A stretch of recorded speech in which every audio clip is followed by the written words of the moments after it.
Son las 2 de la tarde, la 1 en Canarias. Radio María.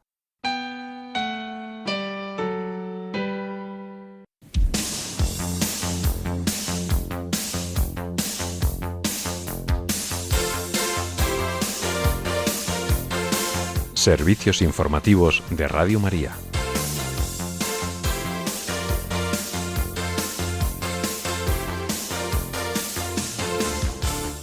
La Santa Sede reafirma ante la ONU su llamamiento a la paz y a proteger la vida. El Pentágono anuncia la operación Lanza del Sur contra los narcoterroristas en el Caribe. Y la inflación en España repunta por segundo mes consecutivo y alcanza el 3,1% en octubre, su nivel más elevado en lo que va de 2025. Estas y otras noticias en el informativo que ahora comenzamos. Buenas tardes.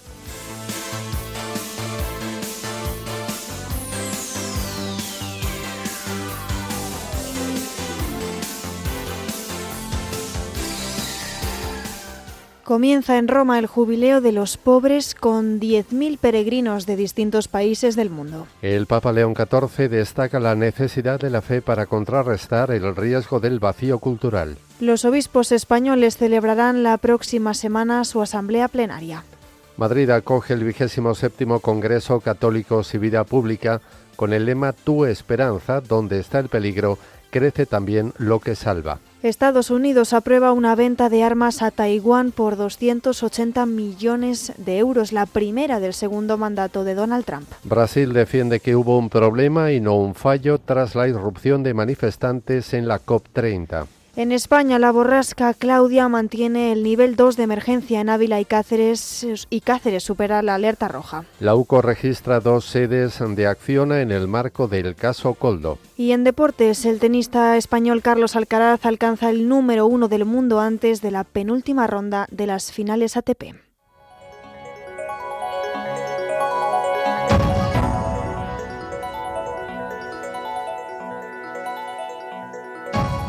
El observador permanente de la Santa Sede ante la ONU en Nueva York, Monseñor Gabriele Caccia, ha reafirmado la posición del Vaticano en la Cuarta Comisión sobre Operaciones de Mantenimiento de Paz.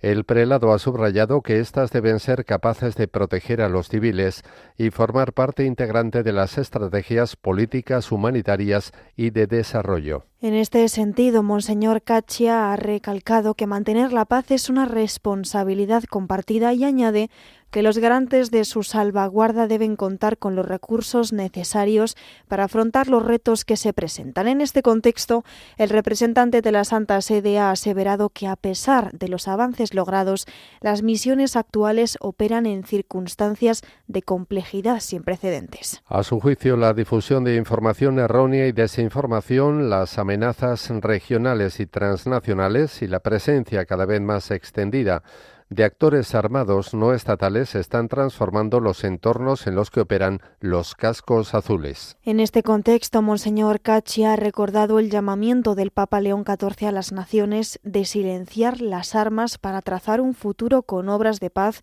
y no con violencia. Finalmente, ha manifestado su esperanza en que esto pueda inspirar a la humanidad a reforzar su compromiso con la diplomacia y la cooperación multilateral y a proteger toda vida humana para que la paz, dice, pueda echar raíces y perdurar. Cambiamos de asunto. El secretario de Defensa de Estados Unidos, Pete Hegseth, ha anunciado el lanzamiento de una operación militar dirigida por el Mando Sur del Ejército contra los que ha denominado como narcoterroristas de nuestro hemisferio, un día después del despliegue de un nuevo portaaviones y en el marco de unos ataques en el Pacífico y particularmente en el Caribe que han dejado más de 70 muertos. Las declaraciones de Hegseth llegan horas después de que haya trascendido la muerte de 4 personas en otro ataque efectuado a principios de esta semana por el ejército estadounidense en aguas del Caribe, así lo ha confirmado fuentes del Pentágono.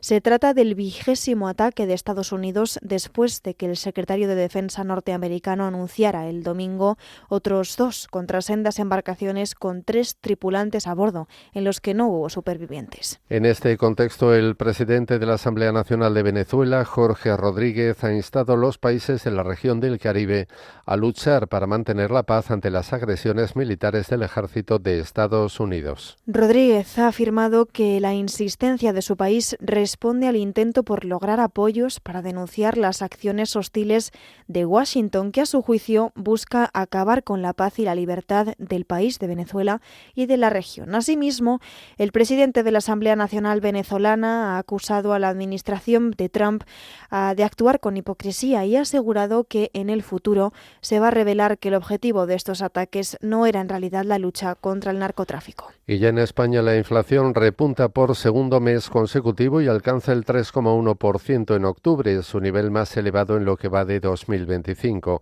El encarecimiento de la electricidad, el transporte y los productos básicos, como los huevos, impulsan la subida de precios. Los datos reflejan una inflación subyacente que alcanza el 2,5%, mientras que el encarecimiento general de productos y servicios se mantiene respecto a la tendencia inflacionaria. La ropa de mujer fue la más afectada, con un aumento cercano al 9,5%, acompañada por la ropa masculina y de niño y complementos, impulsados por la llegada de la nueva temporada otoño-invierno y la anticipación de la campaña navideña. También se ha encarecido el calzado, especialmente el de niño y mujer, con incrementos superiores al 5%. En alimentación, la fruta fresca se elevó un 12%, junto con subidas destacadas en el chocolate y los huevos, que acumulan un aumento superior al 20% en el último año. En contraste, algunos carburantes como la gasolina y el gasóleo mostraron un ligero descenso, continuando una tendencia a la baja que dura desde 2025. Además, los precios vinculados a los viajes en tren subieron un 12,3%, mientras que los paquetes turísticos para destinos nacionales han bajado casi un 11%. Por su parte, los alojamientos hoteleros registraron una bajada mensual del 4,4%, aunque siguen siendo más caros que hace un año. Por su parte, la electricidad experimentó un nuevo repunte del 2,1%, consolidando una subida anual del 18,7%, lo que continúa impactando notablemente en el coste de la vivienda y de los suministros. En conjunto, los alimentos y el transporte vieron un alza moderada del 2,4% en el último año, a pesar del aumento puntual en algunos productos. A nivel territorial, todas las comunidades autónomas presentaron tasas positivas de IPC al finalizar el mes de octubre. Baleares y la Comunidad de Madrid encabezaron la lista con un 3,6%, 5 décimas por encima de la media nacional, mientras la región de Murcia registró la tasa más baja con un 2,2%, lo que son 9 décimas por debajo de la media. Y en cuanto a la vivienda en nuestro país, el índice de revisión del alquiler en España para octubre de 2025 ha escalado al 2,25%, siendo el dato más alto registrado en lo que va de año. Este índice, publicado por el Instituto Nacional de Estadística, se aplica a los contratos firmados después del 25 de mayo de 2023, fecha de entrada en vigor de la Ley de Vivienda, y establece el máximo porcentaje que pueden subir las rentas.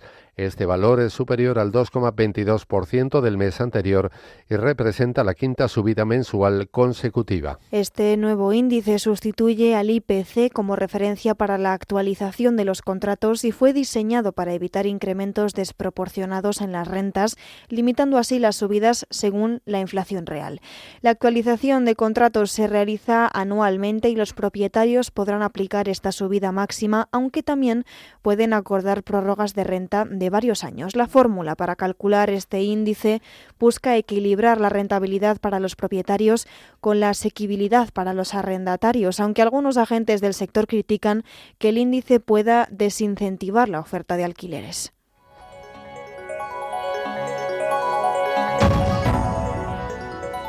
Noticias de la Iglesia en el mundo.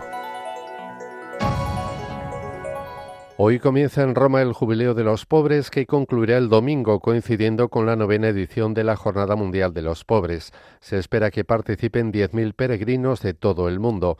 Entre ellos hay personas en situación de fragilidad y pobreza, asistidas por asociaciones caritativas de las diócesis. Durante estos días, los participantes tendrán la oportunidad de experimentar la cercanía de quienes se sumen a las iniciativas pensadas para ellos.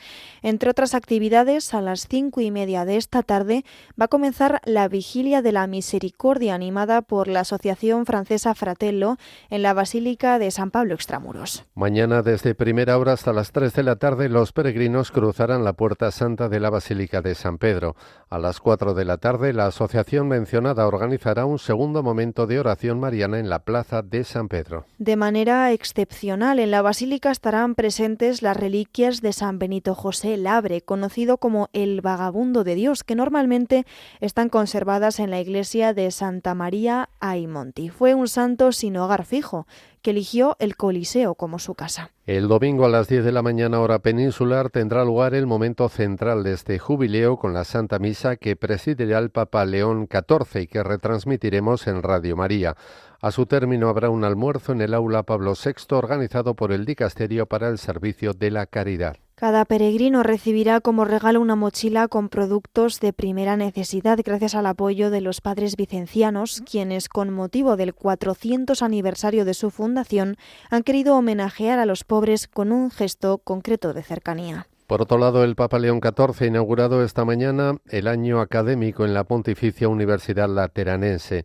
Fundada en 1773, este centro tiene históricamente el título de Universidad del Papa, precisamente por su vínculo intrínseco con el obispo de Roma. En su discurso, el Santo Padre ha subrayado la necesidad urgente de pensar la fe para poder aplicarla a los escenarios culturales y a los retos actuales, pero también, añade el pontífice, para contrarrestar el riesgo del vacío cultural que en nuestra época, dice, se vuelve cada vez más omnipresente. El Papa agrega que, en particular, la Facultad de Teologías de esta universidad está llamada a reflexionar sobre el depósito de la fe y hacer emerger su belleza y credibilidad en los diferentes contextos contemporáneos. Todo ello, según afirma su santidad, para que aparezca como una propuesta plenamente humana, capaz de transformar la vida de las personas y de la sociedad, de desencadenar cambios proféticos con respecto a los dramas y las pobrezas de nuestro tiempo y de alentar la búsqueda de Dios. A su vez, el Papa ha instado al personal de la universidad a ser signo profético de comunión y fraternidad y, entre otras cosas, ha remarcado también que el fin del proceso educativo y académico debe ser formar personas que en la lógica de la gratuidad y en la pasión por la verdad y la justicia puedan ser constructores de un mundo nuevo, solidario y fraterno. Continuamos en Italia. El secretario de Estado de la Santa Sede, el cardenal Pietro Parolin, presidió ayer en Pompeya la misa solemne que conmemora los 150 años de la llegada de la pintura de Nuestra Rosario a esta ciudad. Con esta ocasión, el purpurado señaló que el Santuario Mariano de Pompeya vive un verdadero jubileo dentro del jubileo, al enmarcarse este acontecimiento en el año jubilar de la esperanza. En esta ceremonia también se conmemoró la canonización el pasado 19 de octubre de Bartolo Longo, fundador y bienhechor de este santuario. El rito estuvo precedido de un momento de oración que el cardenal Parolin dirigió dentro del santuario ante los restos de San Bartolo Longo. La ceremonia contó con la participación del delegado papal de Pompeya, Monseñor Tommaso Caputo, junto a numerosos obispos, sacerdotes, autoridades civiles y militares, entre los innumerables fieles y devotos peregrinos de diversas partes de Italia. El delegado papal también transmitió a todos el saludo del Papa León XIV, asegurando que se unía a ellos espiritualmente. Del mismo modo, el prelado encomendó al Santo Padre a la protección de la Virgen María para que guíe a la Iglesia con la sabiduría y la fuerza que vienen de lo alto. Y nos trasladamos a Francia. París conmemoró ayer el 10º aniversario de los atentados del 13 de noviembre de 2015, una serie de ataques terroristas coordinados por el autodenominado Estado Islámico, que dejaron 130 muertos y más de 400 heridos. Estos atentados han sido considerados los más mortíferos en la historia reciente del país. Con motivo de esta efeméride, el arzobispo de París, Monseñor Laurent Ulrich, ha dirigido un emotivo mensaje cargado de esperanza a los parisinos que fueron testigos de esta larga noche de angustia. El prelado señala que aun con todo, su fe también los lleva a no olvidar cuánto, en medio de esas tinieblas, brillaron con fuerza aquella noche luces de fraternidad, amor, ayuda mutua y esperanza. Frente al abismo en el que la violencia había decidido precipitarnos, continúa diciendo Monseñor Ulrich, estos gestos simples y valientes, gestos de compasión y de bondad, fueron el más sólido de los baluartes. En palabras del arzobispo de París, los cristianos creemos que aquella noche Dios estuvo verdaderamente presente en la prontitud de los sanitarios, en la abnegación de las fuerzas del orden y en el impulso espontáneo de humanidad de tantos parisinos. Monseñor Ulrich ha expresado su cercanía e incansable oración por quienes fallecieron y sus seres queridos y por aquellos que sobrevivieron y permanecen heridos hasta el punto de que la vida misma se ha vuelto un peso muy difícil de llevar. Monseñor Laurent Ulrich también indicaba en su mensaje que las campanas de todas las iglesias de París sonarían ayer para invitarlos a unirse en esta misma oración por toda la ciudad y el país. Además, el arzobispo de esta ciudad, de la capital francesa, invitó a los fieles a participar en las misas y vigilias por los afectados y animó también a los ciudadanos a encender una vela y colocarla en la ventana de sus casas.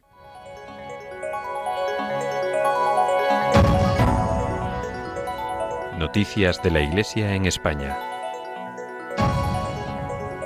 Los obispos españoles celebrarán la semana que viene su asamblea plenaria en Madrid.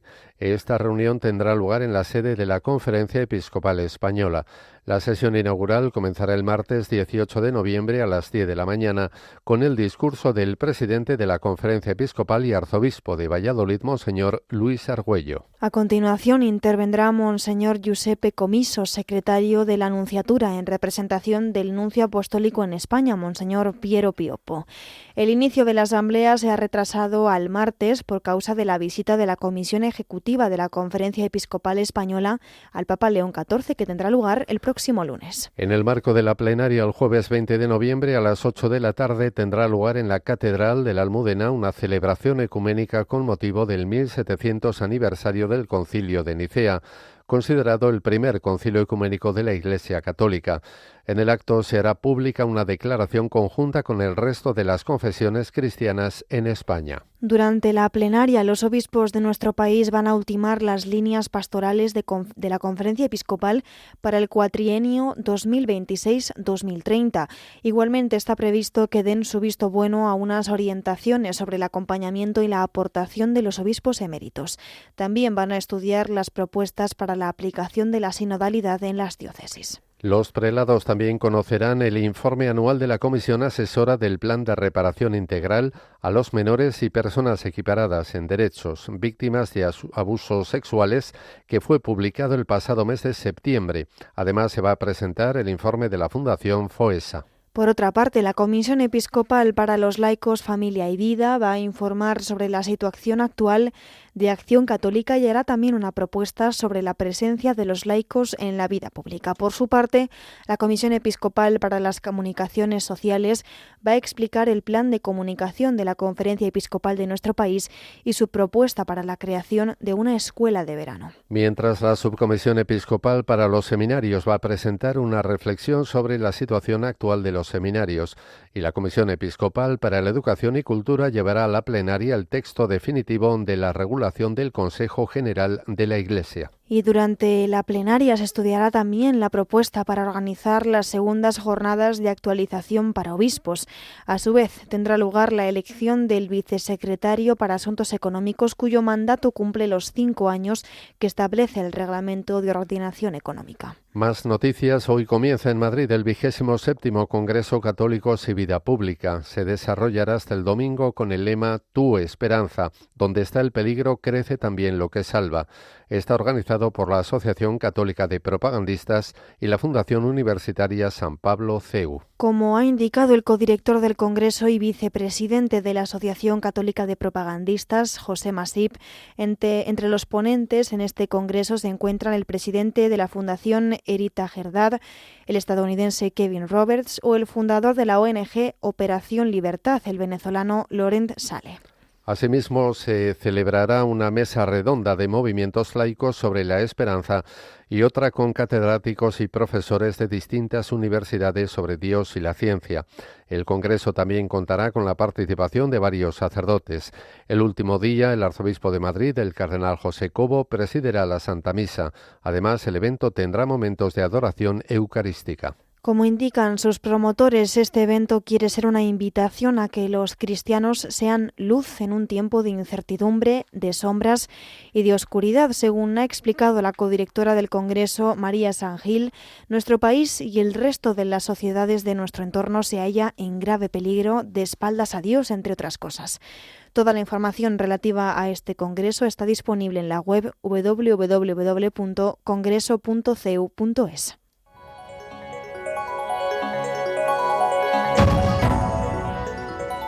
Información internacional.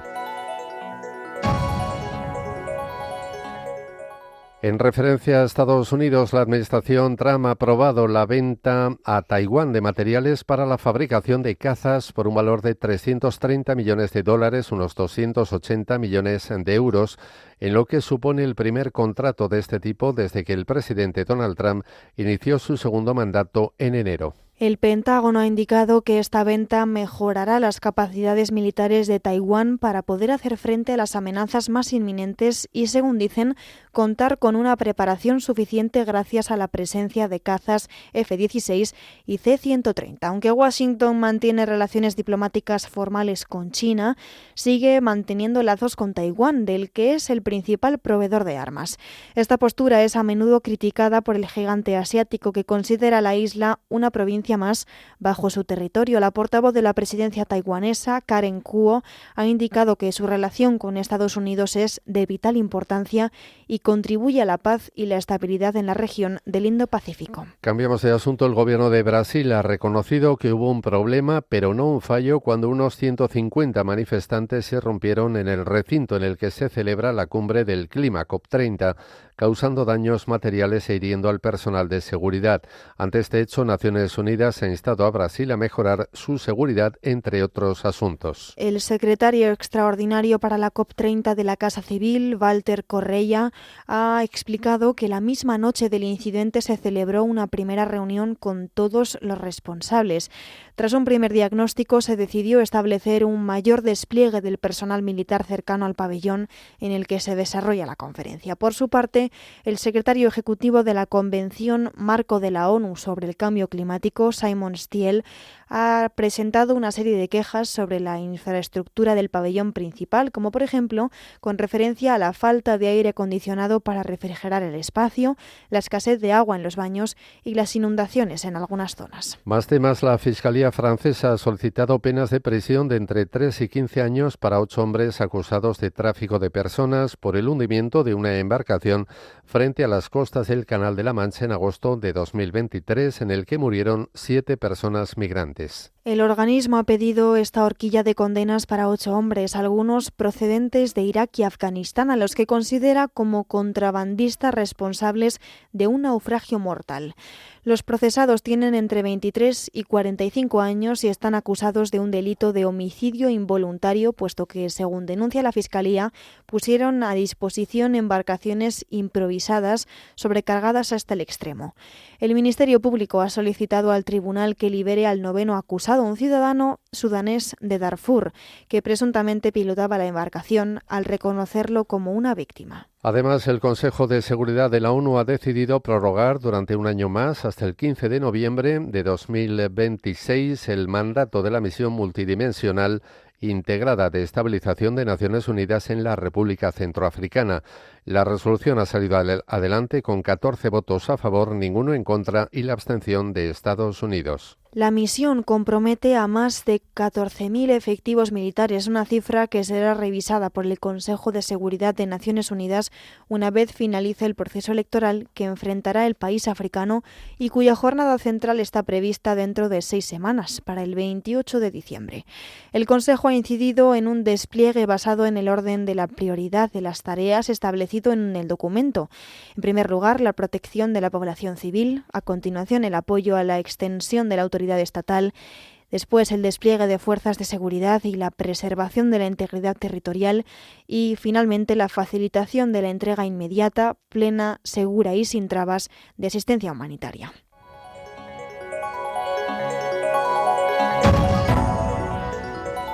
Información nacional.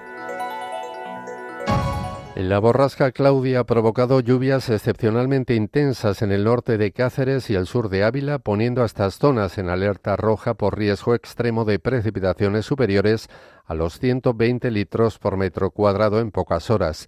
La Agencia Estatal de Meteorología y las autoridades de protección civil han pedido a la población evitar zonas inundables y desplazamientos innecesarios, enviando incluso avisos urgentes a través del sistema ES-Alert. En Ávila, el caudal del río Tormes se ha desbordado a su paso por el barco de Ávila, obligando a cortar carreteras y activando el nivel 2 del Plan de Protección Civil ante el riesgo de inundaciones. Mientras, en Cáceres, varias localidades han registrado acumulados de lluvia entre 96 y casi 150 litros por metro cuadrado y en algunos casos hasta cerca de 205 litros en 24 horas. Además, se han registrado fuertes ráfagas de viento de más de 100 kilómetros por hora y mala mar en varias regiones. El Gobierno y los servicios de emergencia han insistido en la importancia de la prudencia y la colaboración ciudadana. Aunque la situación ha mejorado y la alerta ha pasado a nivel amarillo, se mantiene la vigilancia por posibles crecidas fluviales y daños materiales, especialmente en las provincias afectadas. En este marco meteorológico contactamos con la Dirección General de Tráfico para conocer el estado actual de las carreteras. Buenos días. En este momento estamos pendientes del temporal de lluvia que provoca el corte en Pinto y otro alcance que complica en Toledo la A42 en Illescas hacia la capital de la provincia. Al margen de estos accidentes encontramos circulación lenta en Madrid, en la entrada por la 1 en Las Tablas y en la salida por la 3 en Rivas y la A42 en Torrejón de la Calzada. Dificultades en el Levante, en Barcelona en el acceso por la C58 en Montcada y en la AP7 en Barberá del Vallès sentido Castellón. En Valencia la entrada por la 3 en Loriguilla y por la V31 en Silla y en la 7 en Collado hacia Castellón y en Murcia en la 7 en Espinardo en ambos sentidos. Complicaciones en Málaga en la 7 en San Pedro de Alcántara y en Fuengirola hacia la capital de Malacitana. Y por último les pedimos que estén muy atentos porque por el temporal de lluvia están cortadas 11 carreteras de la red viaria secundaria de Ávila, Cáceres y Canarias. Muchísimas gracias por toda esta información. En política les contamos que Juntos por Cataluña se abstuvo en el Congreso de los Diputados para impedir que prosperara una enmienda del Partido Popular que proponía eliminar la fecha de cierre definitivo de las centrales nucleares de Almaraz, Ascó 1 y Cofrentes. Esta enmienda, incluida en la Ley de Movilidad Sostenible, buscaba permitir a las eléctricas solicitar prórrogas del cierre de estas centrales más allá del calendario pactado entre empresas y el Gobierno. Esto habría modificado las fechas de apagado previstas hasta 2035. Gracias a la abstención de Juntos por Cataluña, la enmienda fue rechazada por un voto, manteniéndose el calendario de cierre actual. La abstención de Juntos por Cataluña sorprendió dado que el partido había anunciado ruptura de relaciones con el Gobierno, pero en esta ocasión prefirió no apoyar al Partido Popular y apoyar indirectamente al Ejecutivo. Esto permitió que el Gobierno tuviera un día parlamentario positivo con la aprobación de la Ley de Atención a la Clientela y la definitiva de Movilidad Sostenible, importantes para recibir fondos europeos y la agenda del Gobierno. El Gobierno mantiene abierta la posibilidad de analizar la petición de las eléctricas para prórrogas con garantías de seguridad y sin costes extras para los ciudadanos. De esta manera, el partido Juntos por Cataluña evitó que prosperara una iniciativa para alargar la vida útil de las nucleares, manteniendo el calendario pactado, y permitió al Gobierno de coalición socialista avanzar en leyes clave para su agenda ambiental y social. En otro orden de cosas, la Unidad Central Operativa de la Guardia Civil ha registrado esta mañana 2 sedes de Acciona por orden del juez Leopoldo Puente, el instructor del caso Koldo en el Tribunal Tribunal Supremo. Los agentes han registrado hasta el momento las sedes de Madrid y Bilbao. El magistrado ha abierto una pieza secreta para llevar a cabo estas diligencias. Los registros se han llevado a cabo en el marco de las investigaciones sobre las presuntas mordidas a cambio de adjudicaciones irregulares de obra pública que implican al exministro de Transportes del Partido Socialista, José Luis Ábalos, y al exsecretario de Organización del PSOE, Santos Cerdán. El objetivo de la operación es buscar documentos relacionados con las mordidas pagadas a los exdirigentes socialistas, por lo que no se prevén detenciones.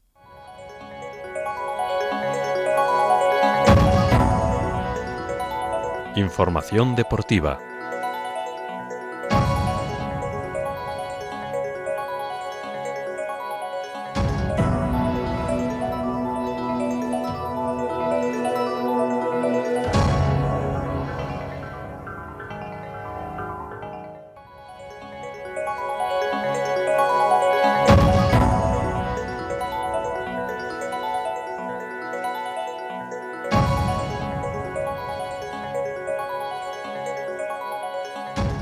Comenzamos los deportes con el tenista español Carlos Alcaraz, que ayer se clasificó para las semifinales de las ATP Finals sin jugar tras la victoria del australiano Alex de Minaur ante el estadounidense Taylor Fritz.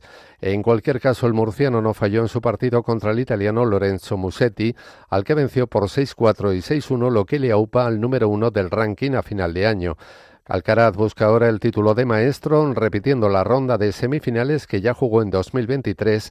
Hasta el momento, el español lleva 70 victorias y 8 derrotas en 2025. Por otro lado, la dupla española formada por Daniela Álvarez y Tania Moreno han arrancado hoy su andadura en el Mundial de Vóley Playa de Adelaida, en Australia, que se disputa hasta el próximo 23 de noviembre. Nuestras representantes han sumado su primer triunfo ante la pareja lituana por 2-1, 12-21, 21-19 y 15-12. Álvarez y Moreno fueron cuartas en el Europeo en verano y cuarto finalistas en los Juegos Olímpicos de París del año 2024 y han dado un gran paso de cara a finalizar entre los dos primeros del Grupo G.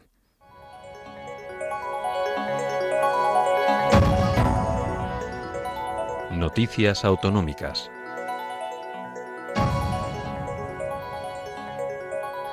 Vamos a conocer ahora las noticias más destacadas del Principado de Asturias que nos va a contar nuestro compañero José María García. Y comenzamos contándoles que el turismo asturiano marca un récord de 46.900 empleos y 2.818 millones de euros en 2024. Cuéntanos, Chema. Buenas tardes, Juan. Pues como bien apuntas, el turismo registró el pasado año en Asturias cifras récord con un impacto económico de 2.818 millones de euros que representan el 9,5% del Producto Interior Bruto Autonómico y un volumen de empleo de 46.900 trabajadores, según un estudio elaborado por la Asociación Empresarial Esteltur. El estudio destaca que el sector representa el 11% del empleo directo en el Principado de Asturias. En cuanto a la recaudación tributaria, el turismo supuso el pasado año 474 millones de euros, lo que representa un impacto directo para las arcas asturianas de 233 millones de euros, 180 para el Principado y 53 para los ayuntamientos. La demanda turística en Asturias se sustenta principalmente en el consumo del mercado nacional, con un 43,7% de la contribución económica de viajeros procedentes de otros territorios y un 26,1% de los residentes locales, aunque el turismo extranjero ha aumentado su peso hasta alcanzar el 13,8%. Por otra parte, el Gobierno del Principado ha sacado a licitación la promoción de Asturias en el mercado internacional a través de conexiones aéreas directas con Londres, París, Bruselas, Lisboa, Oporto, Roma, Milán, Dublín y Ámsterdam, además de otra con Italia, con al menos uno de estos tres destinos posibles, Venecia, Bolonia o Florencia. De acuerdo a las condiciones de la licitación, estas rutas deberán estar operativas en la temporada de verano de 2026 y se prolongarán como mínimo hasta el último domingo de marzo de 2028, coincidiendo con el final de la temporada de vuelos de invierno.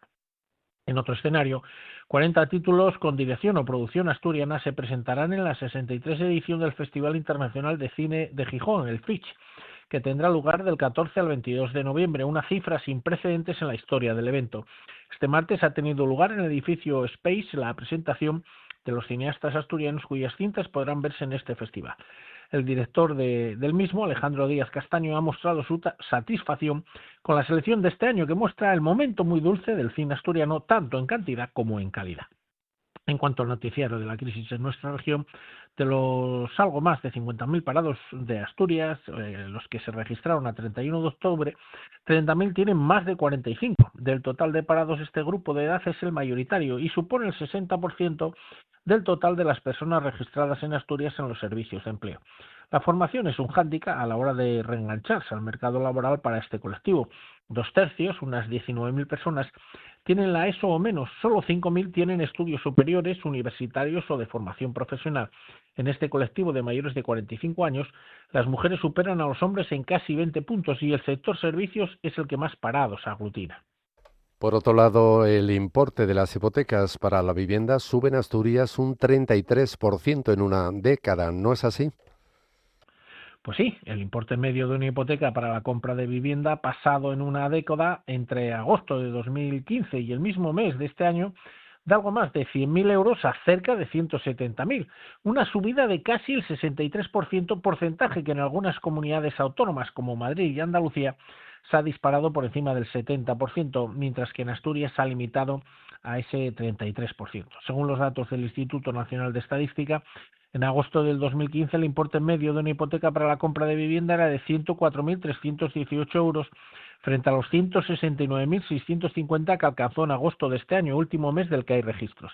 Esta subida media del 63% se queda ligeramente por debajo del encarecimiento del precio de la vivienda en esta década, periodo en el que el metro cuadrado ha pasado de 1.524 a 2.679, lo que supone una diferencia cercana al 76%. En breves, Asturias ganó 3.063 habitantes en el tercer trimestre del año, lo que supone un aumento del 0,3% y lo que situó la población de la comunidad autónoma en 1.020,09 personas a 1 de octubre de 2025.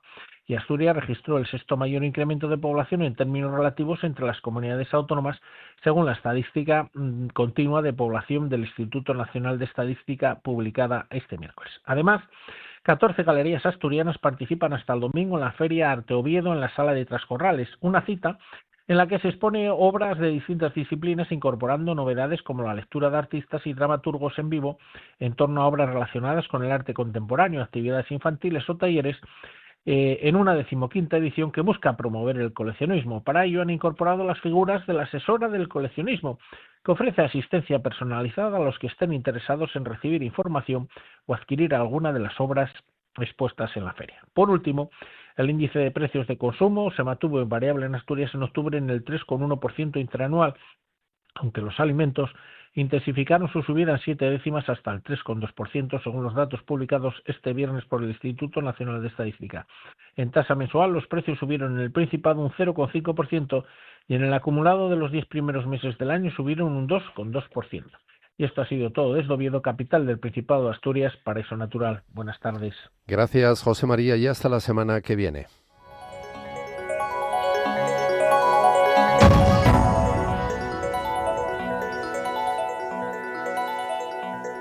Y terminamos este informativo con la previsión del tiempo para este fin de semana realizada por Miriam Herraiz. Esta tarde tendremos precipitaciones con posibles tormentas en todo el oeste, noroeste, norte y centro peninsulares. Podría caer también algún chubasco más débil, eso sí, en puntos del este. Tendremos calima en el nordeste peninsular y ojo al viento, que va a seguir soplando con mucha fuerza en casi todo el país, y también al temporal marítimo, especialmente en Canarias, Galicia y en la costa cantábrica.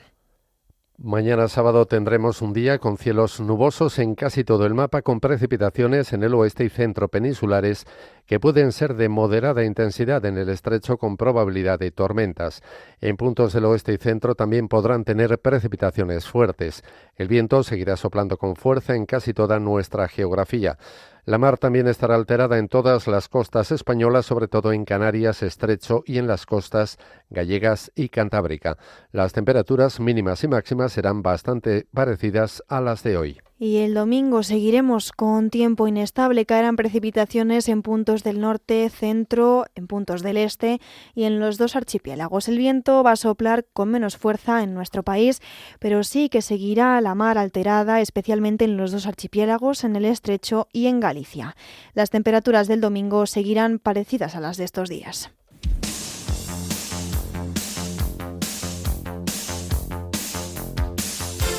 Es todo por ahora. Los hemos acompañado en la redacción Cristina Abad y Rocío García y en los micrófonos Paloma Méndez y Juan Manuel González. Más noticias a las 10 de la noche, las 9 en Canarias.